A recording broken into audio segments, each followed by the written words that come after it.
Bismillahirrahmanirrahim. Ulu Allah Talamdın ulu atı menen baştayбыз. Ошол Ulu Allah Talamdын мээрими, ырайымы менен берешен мусулман бир туугандарыбыздын берешендиги себеп болуп, мына ылман аманат коомдук кайрымдуулук фондунун аз камсыз болгон үй бүлөлөргө салып аткан 18-үйүнүн дагы крышасы бүтүп жатат. Ушундай жакшылыктарга биздин жүрөгү мээримге толгон боорукер мусулман бир туугандары себеп болуп атат. Мына кече караван айылынан Марат деген ажыбыздын үй бүлөсү 50 шипр алып берди.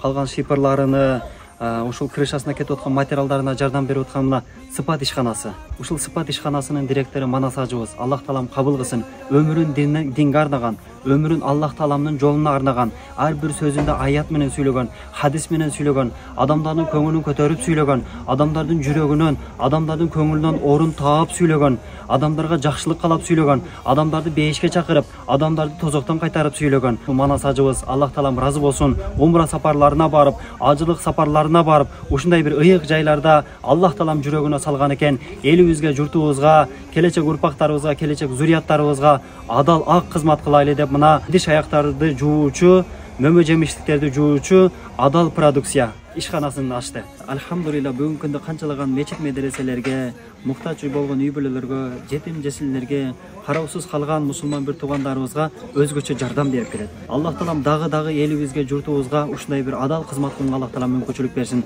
Ар бир иштеринде Аллах Тааламдын колдоосу болсун, Аллах Тааламдын ыраазылыгы болгон болсун. Бүгүнкү күндө Москва шаарында дагы, Казакстан шаарында дагы, Кыргызстаныбызда дагы кызмат кылып келе жаткан ушул Сыпат ишканасынын келечеги кең болсун. Аллах Таалам жардам берсин. Кудай буйруса бардыгыбыз ушул Сыпат ишканасынын адал продукциясын колдонойлу. Өзүбүздөн чыгып аткан ушундай бир ишкерлерди колдойлу.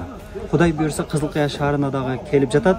Биз өзүбүз дагы кызматтабыз. Аллах Таалам разы болсун. Ушул Марат ажыбыздын үй бүлөсүдөн, Сыпат ишканасынын директору Манас ажыбыздын үй бүлөсүнөн Аллах Таалам разы болгон болсун. Өмүрлөрүнүн акырына чейин ушундай бир жакшылыктын ачкычы болуп, жамандыктын кулпусу болуп, Аллах Таалам ушул Куранда макталган инсандардан кылган болсун. Кудай буйруса Сыпат ишканасы ар дайым сиздердин кызматыңыздарда. Ассаламу алейкум ва рахматуллахи ва баракатух.